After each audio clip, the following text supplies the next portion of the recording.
জালো রে জালো, এই বাংলায় হবে না দর্শকদের ঠিকানা, আমার সোনার বাংলা দর্শকদের চাই না।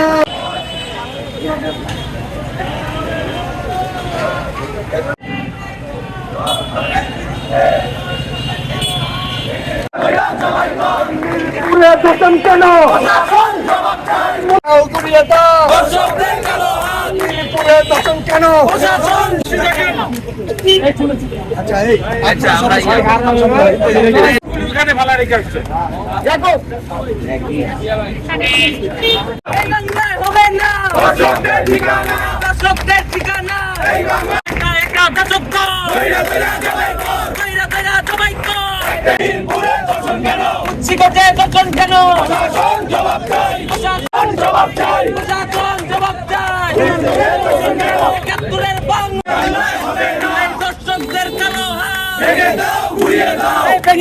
আপনারা জানেন এই বাংলায় যতগুলো দর্শন হয়েছে আমাদের মুন্সিগঞ্জের মানুষ সবসময় আগায় থাকছে এবং দর্শনের বিরুদ্ধে কঠোর অবস্থান নিছে। আমাদের ফ্যাসিস্ট হাসিনার আমল থেকে শুরু করে যতগুলা দর্শন অবশ্যই, এবং এই 10 দিনের মধ্যে যদি আমাদের এই দাবি মাইনা